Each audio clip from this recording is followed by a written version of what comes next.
Good afternoon. A long time no see, as somebody said. Hi.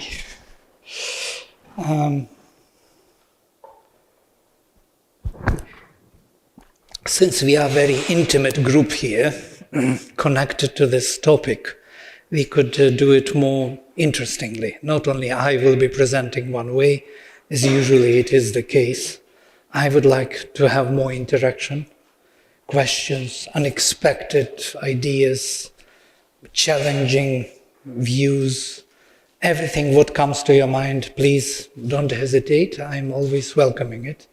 And I would love to have kind of deeper discussion and involvement. So you can interrupt any time. There is a microphone there. I can leave it somewhere here. But of course, it has to be to the topic, on the topic, to the point. I mean, I don't want to restrict your ways of expressing yourself, but just keep this in mind that we are having this profound topic today. The evolution of consciousness and the body. That very body which you were presenting already as body electrical, as there is energy within the body, there is something going on. But I will not go into the scientific approach. I will keep up with my own psychological approach. The first thing, if we look at the body, what do we see? How we understand the body in general? What is it really? Beyond those things we know biologically, I heard today microbes, viruses, funguses, they're all working together to keep up this body together. And what else is there? Energy. What energy? What for? What is this energy doing there? Keeps us moving. Why? Why do we have to move? I will be digging, sorry. To have experience. To have experience. Just an instrument for this experience. Right. For what experience? Life. Life as experience. What is this life about? Some way we're enacting what we're attached to, we're looking out there for something, we're here, we're still being propelled in some sense. Yeah. Bodies, we've come into it to work out things we're not even aware of ourselves. You speak a language, we come to it, we are here to have experience, we need the body. You see, this we stand separate from the body, and here we have a fundamental issue. There is something else within the body which wants to be part of the body,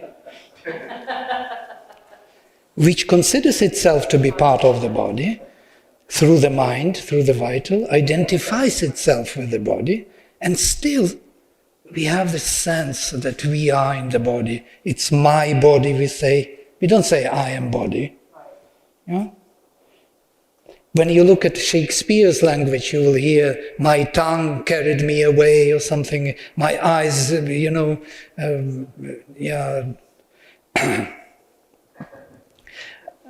me in the wrong direction, or something. My mind, my thought, all this, my thought, my mind, my tongue carried me away. What is all this? Who is carried away by my tongue, sight, hearing? What is this body about? It's not just a couple of microbes and viruses working together, though it is also that. And there are many other things in between. There are organs. But look at our organs, the constitution of the body. What do we have? What do we wear on this body? Yeah, the parts. Let us examine them. What do they do, these parts, really? Senses, they give us our senses. Let us count them. What? See, sight. Sight. We have eyes. Eyes connected to the brain, to the whole system. We have ears. We hear sounds.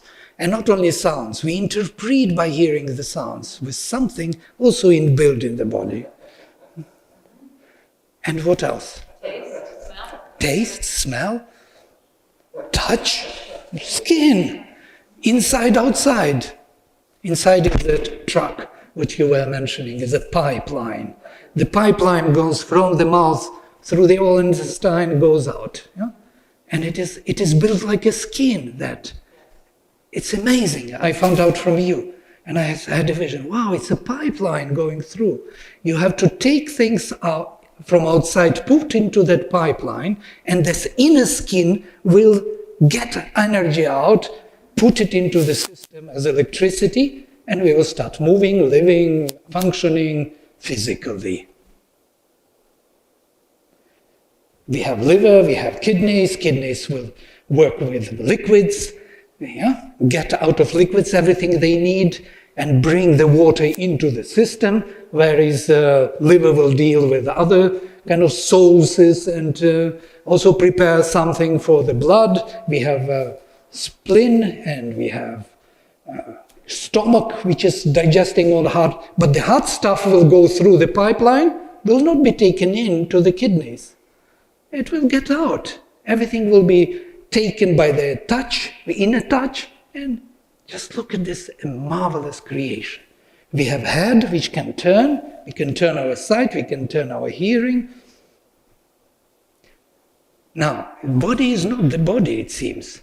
It is just an embodiment of consciousness with all the faculties. Can you imagine body without seeing, hearing, feeling, thinking, speaking, and touching? What for? Do we have to have a body then? So the body is the embodiment of these faculties. It lives for them. It is them here physically available. But they are not only physical faculties. They come from their own domains, from the mental and vital realms. They are connecting us to the depth of our being not in the body. And still body is gathering all of them and giving them life here, giving them access to this physical life. What an amazing creation. Now I want to review our body from this point of view, from the faculties of consciousness, rather than from the physical or biological point of view, what is happening chemically within it. Yeah? So, because chemistry and all that will be just supporting this. It is for this purpose. Is it not so?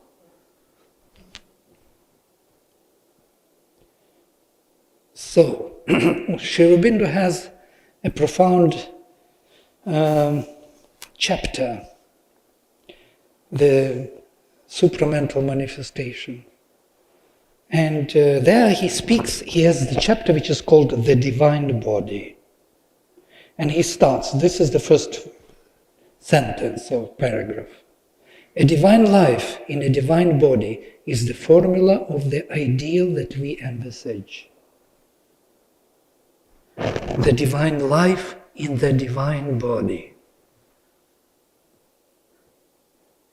This is all in this phrase. All is here in one particular phrase. The divine life in the divine body.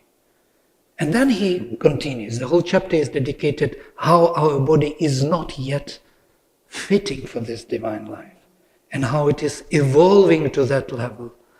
What is to be done to grow into that consciousness. How we have to open our faculties of consciousness to the deeper realms of their own and allow that light to come through and to change our body. Our body will be changing, evolving, developing new faculties, new possibilities, becoming more and more subtle. We already are quite unique. If you compare us to animal kingdom, you will see that we developed certain faculties, qualities within the physical body. We have a brain well developed. Only maybe dolphins can compete with us.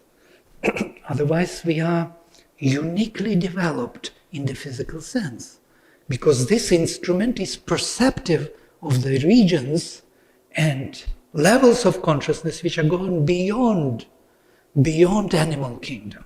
And still we wear this animal body. We still have the inheritance from the past. So, but what will be the divine body? What will be the nature of this body, its structure, the principle of its activity, the perfection that distinguishes it from the limited and imperfect physicality within which we are now bound? What will be the conditions and operations of its life, still physical in its base upon the earth, by which it can be known as divine? These are very important questions for us to see what body is. Last time we saw how it is envisioned in the Vedic vision, that the body is the part of the whole system. The body is not separate from the vital and the mind, from life and mind. They would not come into existence, neither vital nor mind, if body would not be there. This is something interesting. Yeah? We have physical, vital, physical, mental, physical. We will have physical, vital, mental, vital. We have physical, mental, vital, mental, and mental, all 9 inbuilt, so to say, levels. And these are chakras, as we know them in Tantra. These would be the chakras, the levels of consciousness. And on each level of consciousness, there is the set of same qualities or faculties. Seeing, hearing, speaking, thinking, feeling, and being in the body, on each level. On physical level, these are our organs. Eyes, ears, brain, all these functions, tongue, bacteria helping, and so on. On the vital level, it's something else. We also can see on the vital level. When we dream, we sleep, we also have sight, we can hear, we can speak, express ourselves, we can move as an entity. It's more fluid, it's not so rigid as the physical body, but still, it is there. The sense of the vital and all the faculties are involved there. You can have intense feeling when you dream. So intense that you cry like a baby. Because something you saw, something you felt. It is overwhelming. You wake up and you never had such strong feeling in your physical, because the vital is more direct to our emotions. Then physical is blocking it away, helping us to become less sensitive. Physical is more heavy. It holds the change. It is very difficult to bring the change into the physical, but once we bring it there, it is settled. It is supporting it. That's why it is resisting every change. But that resistance is important, because it will not allow casual things to come and settle. It helps us to get out of nightmares. Well, what do we do when we go into nightmare? We try to wake up. Why? Because the fortress is here. It protects us from those powers of the vital. And people who commit suicide, unfortunately, don't think about it, that they will have no protection anymore. And all their troubles which they had will hunt them directly there without any protection. It's very dangerous. That's why they say they go to hell. Because they create for themselves the hell. They remove the protection. It's all around the body. I think in integral yoga, if you look at it, 1 second, I will record some of you also, if you don't mind. Because I put second camera for you. All right.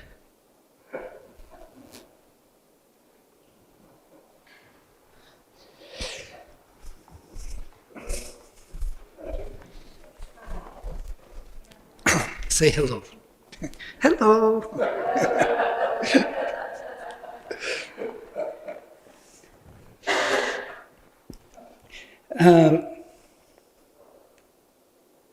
When I started to analyze the body, just physically, thinking about its functions, I saw that there is nothing here which is physical. Physical here is just to hold all those spiritual, as you said, experiences of something else, of these faculties of consciousness, as Aitareya would define them, and we read last time that when Bhrigu comes to Varuna, his father, what is Brahman, he asks him about this. He tells him, Annam pranam chakshuh shrotram mano vacham iti. This is the definition of Brahman. That is, Annam, my matter, material part, physical. Pranam, the prana, energy. Chakshuh, seeing. Shrotram, hearing. Vacha, mano, manas, mind, which is holding consciousness in any concentration. And vacham, speech, self-expression of consciousness. And when he says speech, he doesn't mean only speaking by the tongue. It means every self-expression, in any form, in any language. Not only verbal language. It can be language of the dance, of the gesture, of the look, of mathematics, music, art, whatever the language. The self-expression is the word. Yeah? So here, the same with the mind. Mind is the faculty of consciousness which can concentrate on any image of things, hold that, and identify oneself with it. Get knowledge by identity, this manas. What manas concentrates upon, that we start to know. As Yajnavalkya would say, it is not by this sight, by the eye that we see, but by the manas we see. It's not by the ear we hear, but by the mind we hear. It's mind which is hearing, mind which is seeing through these faculties.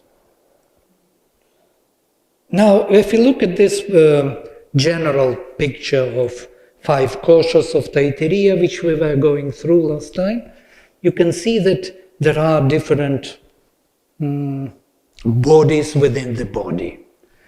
So the physical body is the last one. And this physical body holds other bodies within. So all of them are manifested because of physical body. They would not come into manifestation if physicality would not be there. They are for the physical body. So in our integral yoga, the view on spirit and body is quite opposite.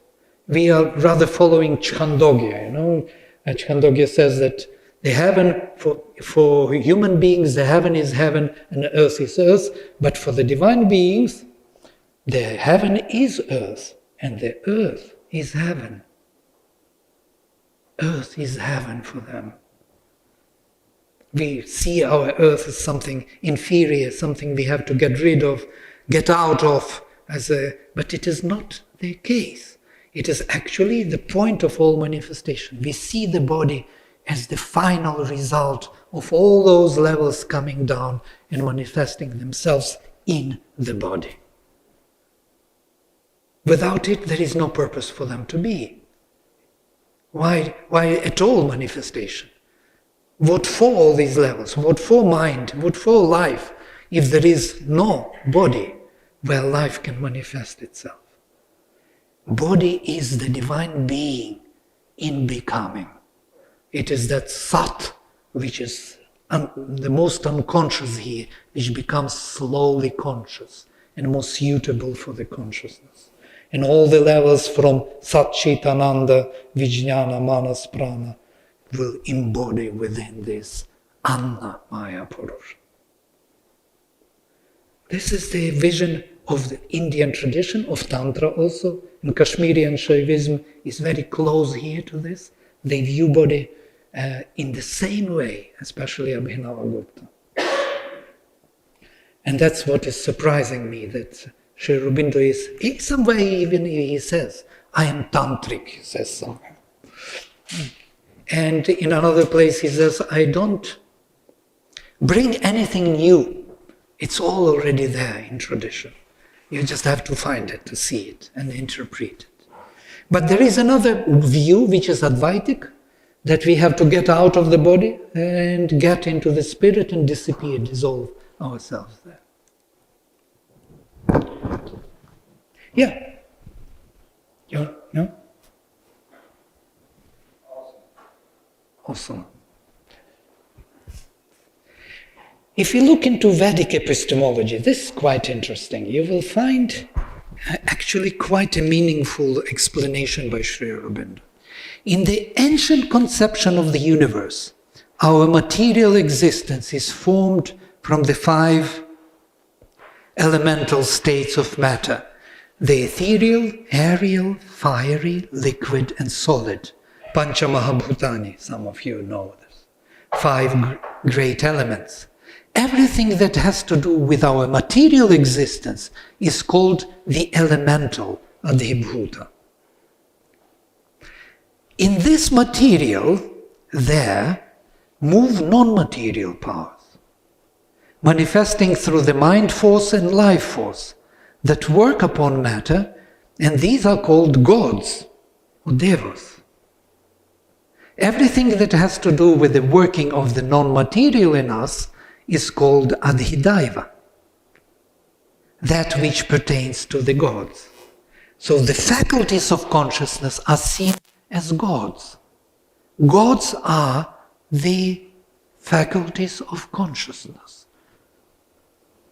Quite amazing. Yeah? There are no gods, these are personalized forces which represent certain faculties. If we come to Veda, we will see that Indra is the Lord of the divine mind, who brings this lightning of intuition, who brings illumination into our darkened hemisphere, because our hemisphere of the mind builds up its own understanding of the world. But once the lightning is breaking through the ceiling, we can see things as they are truly are. So in that sense, Indra is the intuition. But they don't speak about intuition in the Veda, they speak about Indra. He is personalized, power of the divine. How old are these teachings? How old are these Upanishads are the oldest, of course, we can say like 1500 BC. Vedas are 6000 BC and more. We do not know how old Vedas are, truly speaking, because it was an oral tradition, so we can't really know. There are different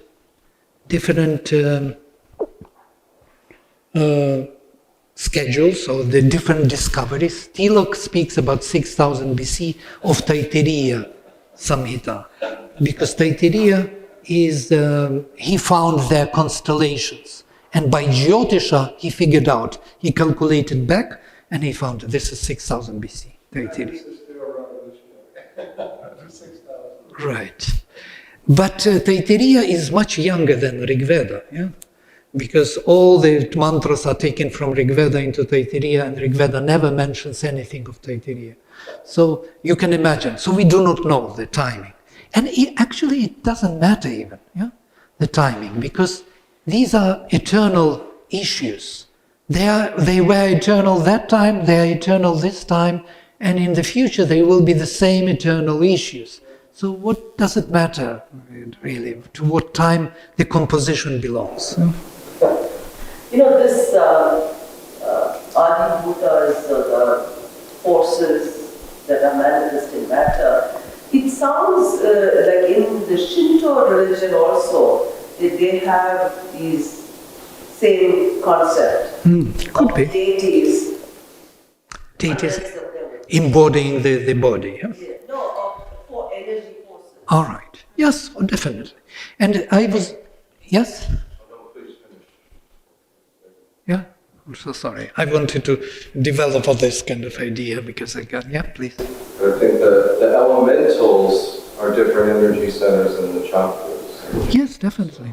At the base of the throat is going to be one soft palate, another Agnis and navel.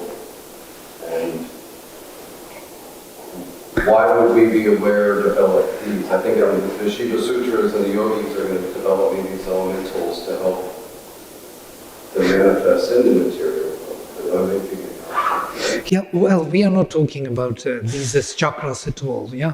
These are these 5 elements, Pancha Mahabhutani. We will come to them in a minute. We speak about non-material powers, Adhidaiva.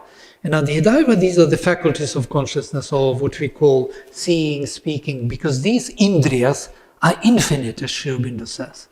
They are infinite. They are not only in our physical body. They are in the vital realm, they are in the mental realm, they are pervading the whole region, all from the supramental down, from Vijnana Maya Purusha.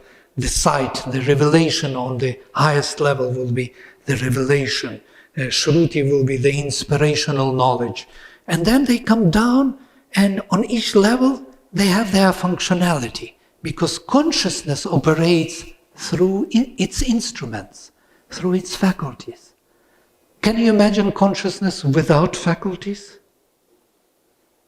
You don't see, don't hear, don't speak. There is no word. There is no command from the divine. The word is the command, the logos, which manifests the divine. How consciousness would reveal itself? How consciousness would reveal the being without faculties, without its instruments? And Sri Aurobindo says, if there is no action of consciousness, it can know only its own unborn self, that being, Sat. It becomes like a pure mirror looking into the infinite being without any ripple. It's like a pure mirror in which being, the infinite eternal being, sees itself, knows itself as unmanifest. Now, for the manifestation, we need faculties. We need activities. We have to see, to hear, to touch, to think, to express oneself. Otherwise, how manifestation would come into being? How this body would be born? It's just the place where all these faculties are manifested, embodied. And consciousness comes through them, and by them can operate in this world, and perceive it, and know it, and develop it, and change it. They are the bridges. So these hidden powers, somebody asked Sri Aurobindo, and I was mentioning this before, where do you see these? He spoke about evolution, that from the material there is life evolving. From life, the hidden mind is evolving. And they say, when we look in the microscope, we don't see life and mind there. We see only the particles, electrons, protons, even those we don't see. Just we see something. So where are they? Where is that life and mind there? And he says it is within the relation between electron and proton. Relation. It's hidden in the energy which will manifest its own organs in the evolutionary process. So starting from the singular monocellular organism, you can see that monocellular organism already tries to communicate, to see, to hear, to understand, to devour, but it doesn't have organs yet. But they are all inbuilt. Consciousness is already there. It already started the journey to build its own organs. And over billions of years these organs are built. And we have this, look at this body. It built up through eyes, ears, brain, the whole system, accumulated all from outside and from inside, put it to work. What a complex machinery. Incredible. I'm not speaking about brain. It's all these connections in the brain are more than the stars in the universe. So what is this system about? And bacteria, trillions of them, trillions in that intestine tract, working hard to make things, function. Who put all this to work? How it was envisioned? And why? And why? It's a good question, thank you. I like why. What for? What's the reason? What's the purpose? So, but behind these faculties of consciousness behind Adhidaiva. And above the non-material powers, containing them, greater than they, is the self or spirit, Atman. And everything that has to do with the highest existence in us is called the spiritual Adhyatma. So we have three levels. Adhyatma is the innermost, Adhidaiva is the inner, and Advibhuta is the surface, the outer. That's why innermost we know everything, outermost we know nothing. And in between there are these bridges, faculties, connecting the inner to the outer. The eyes, hearing, seeing, speaking, thinking. They are the connections. Would you go back one, please? I wanted to read the last one.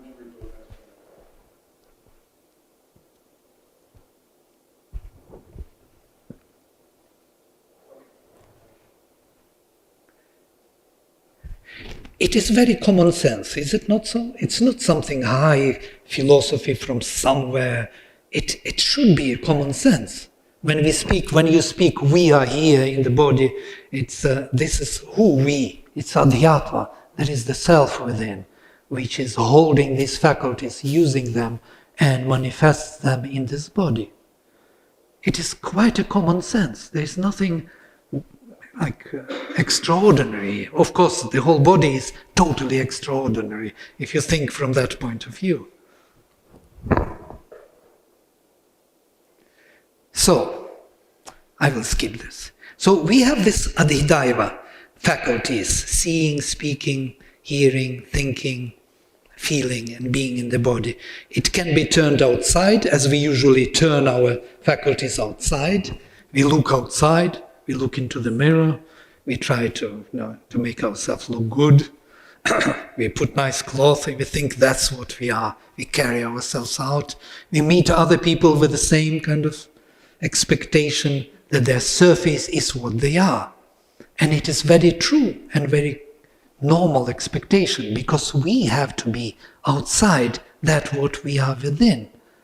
It's a legitimate expectation, only we are not yet. So we try to present ourselves more than we are. Yeah? We are not aware of our inner being. So when we turn our faculties outside, we see this outer world. And as the Rishi of Upanishads would say, the wise one will turn his sight within. He will close his eyes, ears, his thinking outside, and put all the faculties within.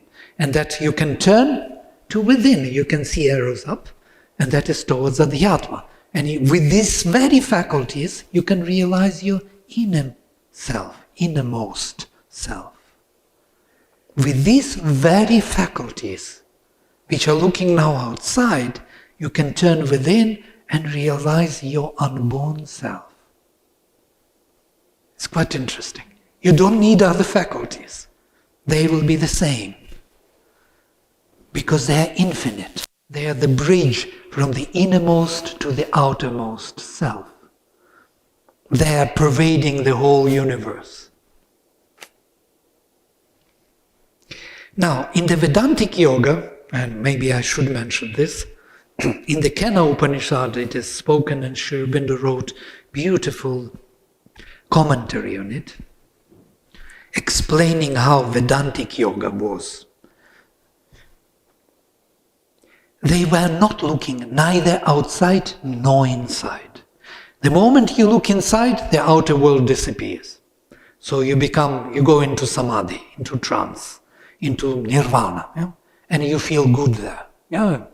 You disappear in it, in the spirit. So no more troubles from the world. The moment you look outside, nirvana disappears. There is no unborn self. So you become troubled, carried away by this world. As in Savitri, when Satyavan meets Savitri for the first time, he tells her exactly this. When I looked for myself, inner self, nature disappeared. But when I followed nature, the self disappeared. How can I keep both? How can I bridge both? And the Vedantic Yoga was different. It was really, as Sri Aurobindo describes, these faculties were outside, but they looked and they became consciously passive and looked for the inner light to come through to the surface. Our faculties of consciousness are always running for self-satisfaction. We want to see beautiful things, we want to hear beautiful music, we want to feel good massage touch, healthy. We want to have joy for all the faculties, is it not so? Good taste, good smell. And all our life we run for their self-satisfaction, nothing else.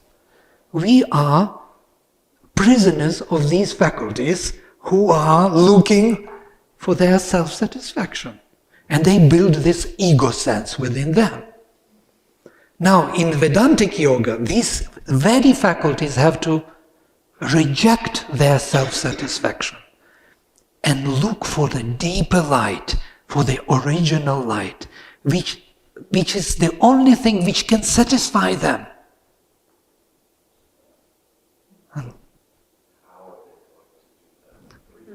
This is the biggest question, how?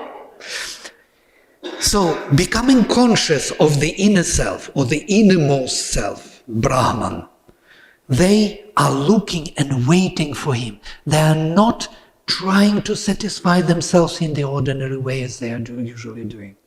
So they stop doing it. They become, as Sri Aurobindo says, consciously passive and perceptive of that inner light.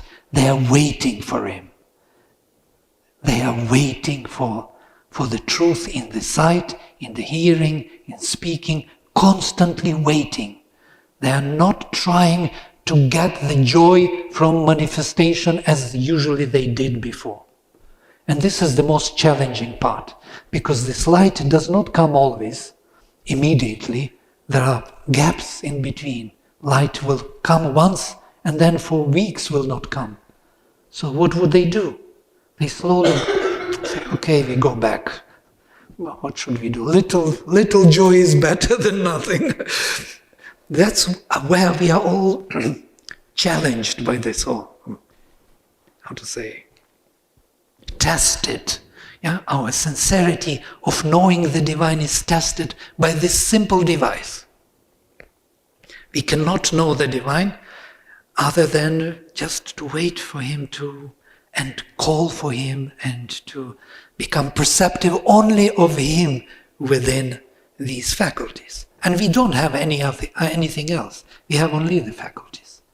We don't have other instruments to do it. How would you do it otherwise? How would you come to the divine consciousness other than through faculties? Through seeing, hearing, speaking, thinking, feeling, and being in the body. What else could you use?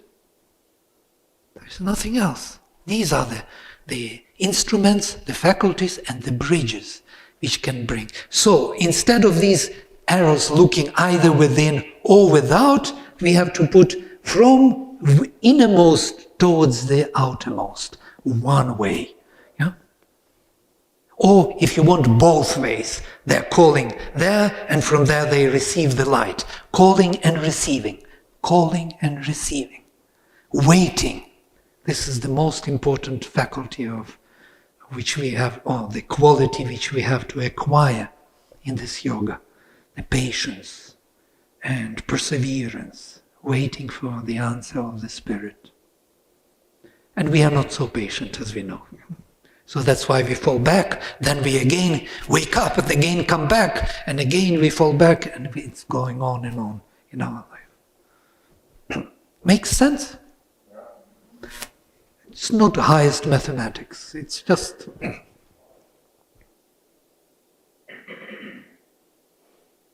And if I remove these faculties, this yellow, what will happen that Adhyatma and Adhibhuta is one Atman, one self.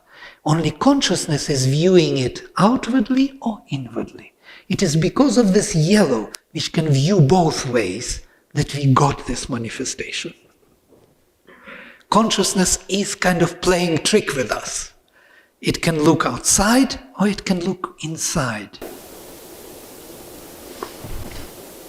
When we look inside, we are not necessarily using the same faculties that we use to look outside.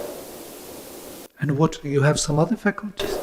Well, because typically when you try to look inside, you have your eyes closed and you try to shut out external noise and you sit quietly and you're trying to sense it by some other means.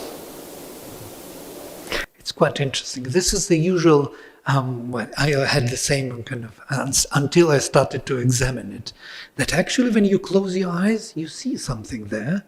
When you close your ears, you hear something there. Silence is the faculty of hearing. How else would you know that it is silence if you don't hear it? Or light. How would you know that it is light if you don't see it? Or bliss if you don't feel it? Not only do I seem to be using my faculties, I seem to be using all of yours as well. Because when I come here and I bring my faculties, which are outdrawn, and I come into contact with people whose faculties are indrawn, your state of indrawness pulls me inside. It's fascinating. So it's not only just, again, my faculties, it's all of ours, I would say. There's that fascinates. Beautiful. And it is very true, because if you look into the Upanishads, and Aitareya especially, you will find this explanation, that the faculties of consciousness are universal, of universal Purusha. And they plunged into this inconscient ocean. And from there, the bodies, individual bodies were built. Because they populate these individual bodies, as it were. So we all share universal faculties. We all have seeing, we all have hearing, thinking, and it is contagious because basically in the mental realm, not in the physical. Through the physical we come to our mental, to our inner realm, they are all vibrating there. So if I am vibrating in my mental realm, you will vibrate in yours. And that's how it is happening. Why we meet and we discuss and learn from each other. We bring these vibrations and we recognize them within ourselves. And body is the forepost, or that place where everything is anchored and through which everything can be achieved and realized. So it's very true. We share universal faculties. There are no individual faculties. And this is something only from Upanishads you can gather. We think it's my seeing, my hearing. No. As Kenna would say, Yadvachana abhyuditam yena vag abhyudyate tadeva Brahma. Which is not spoken by the speech, but by which the speech is spoken, that is the spirit. Which is not seen by the eye, but by which the eye is seeing, that is Brahman. Which is not heard by hearing, but by which hearing is heard, that is Brahman. Which is not thought by the mind, but by which the mind is thinking, that is Brahman. We are all sharing these universal faculties. When consciousness becomes aware of its faculties, then it is already a big step forward. Because consciousness, as Sri Aurobindo defines this, as seeing of our seeing, hearing of our hearing, thinking of our thinking. Yeah, there is one more, deeper level. The life of our life. There is life behind life, which makes life possible, without which life makes no sense. Just to take one step back and be aware of that as it's occurring, rather than, for me, rather than to be in the occurrence, but to be aware of that faculty of the occurrence. Right. When these faculties were in the universal Purusha, they had full delight for themselves. They were totally satisfied. But once they were projected into manifestation and fell or plunged into the darkness of the inconscient, and from there started to evolve, they lost that joy. And that they are looking for it constantly in everything. Whatever they get, they try to squeeze that joy for themselves, that absolute delight. They are looking at every level. That's why we have such a mess in this world. Everybody wants to enjoy on every level fully, absolutely. Because it is their inherent right to get that bliss. And until they realize their source, until they connect to that Brahman, and that light will come through, they will never be satisfied. And that is also assurance that this evolution will go on until they get it, finally, in this body. I'm very glad you're asking it. It's very nice. I'm glad that you asked this because this is the biggest problem for Advaita, for Buddhism, where they have no self. And they can't actually manage it. Advaita has self, but it dissolves itself into the spirit, Brahman. So there is nothing left of it. But here we have different systems. We have Vishishta Advaita, we have Kashmirian Shaivism, which is very different from dissolving oneself into the spirit. Though you have to come to the unborn self, you have to realize the unborn self. But that realization does not actually cancel your individuality, and growth and change within the body does not cancel it or does not make it less. It makes it more. It magnifies it. It brings the powers which were not even thought possible for this body, and this body starts to change and become suitable instrument for the spirit. It can embody the spirit as it embodied the mind, as it embodied the vital. It embodied one by one. Now we have brain and we have tongue. We can speak. We can speak things and ideas which are going beyond this body. We bring those vibrations in. The same way we start bringing vibrations of realization of a higher realm. And it embodies it and changes the instrument, makes it more and more suitable. This is the integral yoga vision. We are not looking for salvation there. We are looking for mukti only for one reason, to become more capable to bring the divine light into the manifestation. That's only for that purpose we need mukti. And that's why we agree with Buddhism, with Advaita, with everyone, because they are also looking for mukti.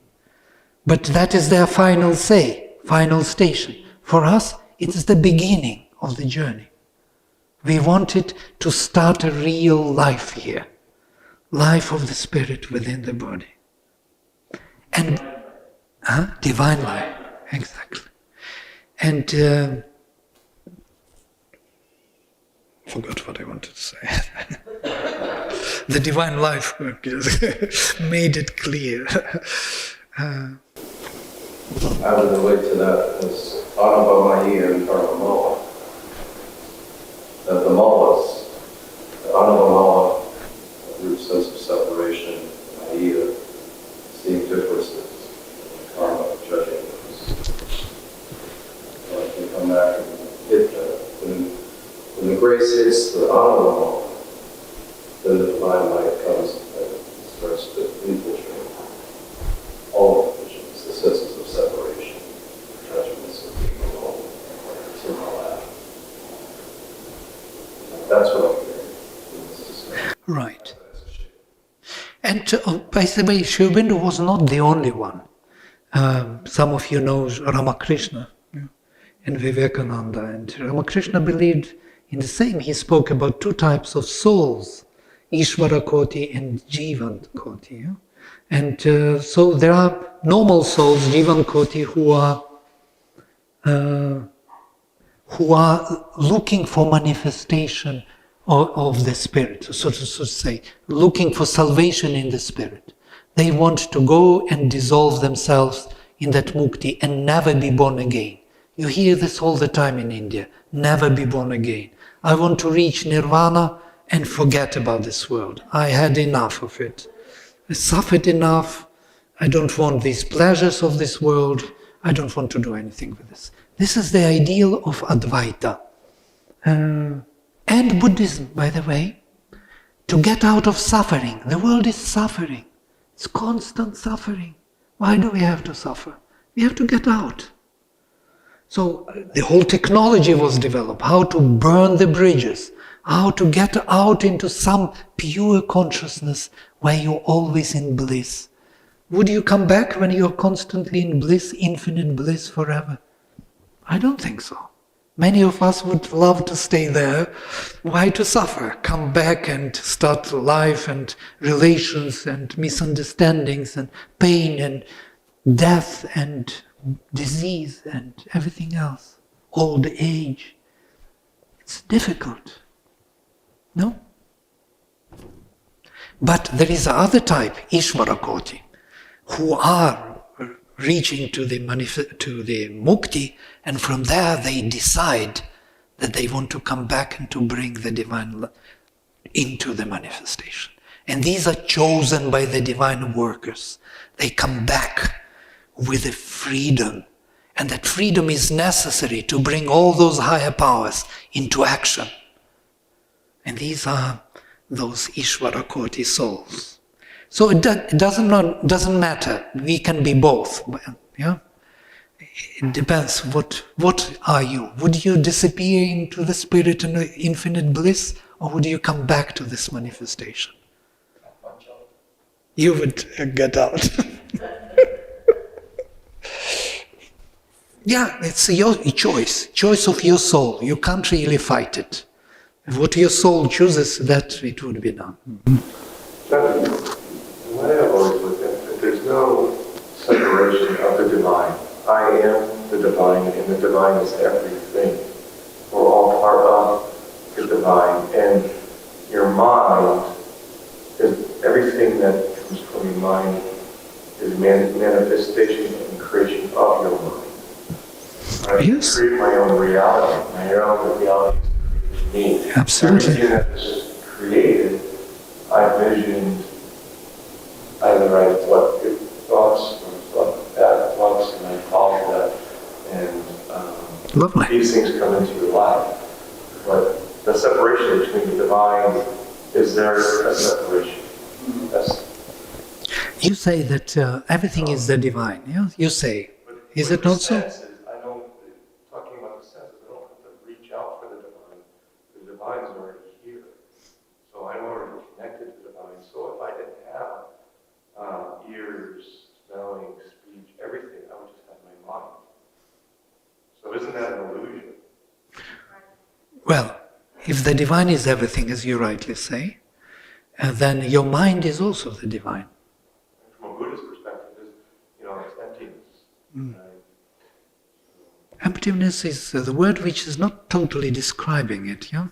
Because it's kind of, you can't explain everything by emptiness, it's kind of a bit empty. Emptiness is the word which is misleading, shunya. Yeah, and you know it. We know it because when those who studied Buddhism, they know that it is misleading. It's not totally emptiness. There is fullness in that emptiness. There is something present there. It's not just absence of everything. It is the presence of everything through that emptiness. And there are two types of people I noticed in my life. There are people who believe that at the beginning was 0, and those who believe that at the beginning was 1. And I want to know, what do you believe? And I will tell you immediately whether you are inclined for Buddhism or you are inclined for Advaita or Buddhism or this Vishishta Advaita. Something else of Ramanuja or Sri Aurobindo or Kashmirian Shaivism. You would have, I immediately will tell you where you would go. What do you believe at the beginning was, 0 or 1? 1? Okay, no, already doubt. You doubt yourself. There's no gray area there, right? That's good. Or it could go from 0 to 1, back to 0 and back to 1. Definitely. No, that is already technology. What is at the beginning? Was there something or there was nothing? By the way, scriptures speak both ways. There was nothing at the beginning. Yeah? Or there was self at the beginning, Atman. Or there was Brahman at the beginning. He was alone. He looked around. So what do you believe? Was there self or there was no self? Both are there in the scriptures. Yeah, you have to decide for yourself. It's a profound psychological, philosophical question for you. To know where you are heading at, what you will be doing with the spiritual presence, what you are looking for. You have some ideas? I think if your singularity, it can be both, one or empty. And since you say emptiness, then that's why it brought this question. Emptiness doesn't necessarily mean nothingness. Right? There's a distinction there. For myself, my understanding of mind is the absence of thought, the thinking. Mind is the stream of consciousness that I project in my individuated reality. But mind itself is the field, is the consciousness that allows all that to be possible. And then that gets into that total figure about what we talked about before, how I believe that it does. Roll consciousness becomes From within to without. becomes self and becomes self-aware and puts information. It puts information into the creation and it folds back in on itself.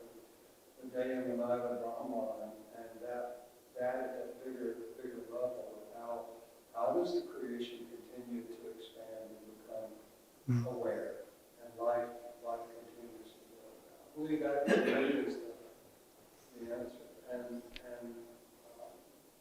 I come from a place that is one, not from a place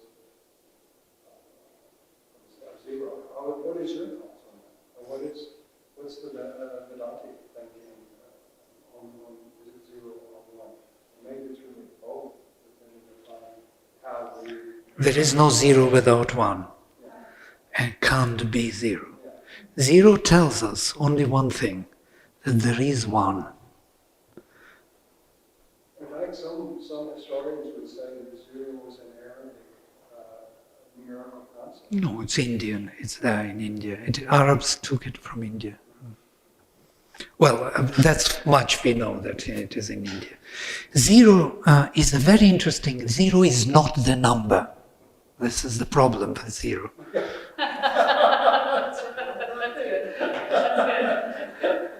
It tells us that there is nothing but one. This is the definition of zero I came to. It's quite interesting, yeah? Zero tells us that there is nothing but one. I'm sitting here today not to experience any taste. I'm coming here today for the bliss, the surging love. That's why I'm here. That's what I want. So, in the zero and one, where is that love generated? Where is its source? Because that's what I want. I want to go to that place. Is it a sense of awareness in the one? Is it the sight separation? Is it the separation coming back into that awareness? The rapture, the bliss. For me, Bliss is the next step. When the one is there with zero, there is nothing else. That one views itself as existent, and that view of itself as existent brings enormous bliss. And that is Satchitananda within himself. It's inbuilt in him. 1 plus 2 equals 3. They are one family. You cannot separate them. This is one being which is blissfully aware of itself. Yeah? And that awareness generates infinite bliss. I think I want to clarify, sometimes the word emptiness is misunderstood. I know, totally. For me, it's really understanding that everything that's manifest, and when we talk about the proton and the neutron, the emptiness is a place where physical form doesn't exist. Here you have complete connection to the energy of the divine. Right? That is what some would call enlightenment, right? And to be connected to all, right? And to understand that that is the truth, that things that are coming out of our mind is just a reflection of our mind. It's just what, and we have to be careful because we tend to frame things, right, from examples that manifest from our mind, and they aren't necessarily right. But it is the same mental idea of emptiness. It's very mental idea. And because mind cannot perceive it otherwise. It has to know somehow, and it calls it emptiness, and then we kind of orient ourselves, it's like we say 1 and 0. We have to name things, because our surface mind has to have some understanding. We have to bridge the reality from within to without.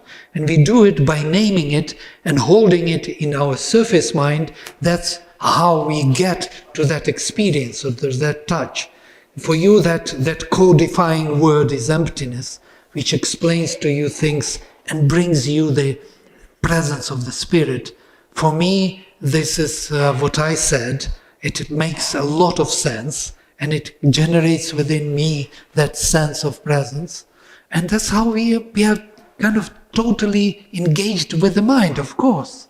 How else? So it's the meaning for everything that happens in our life.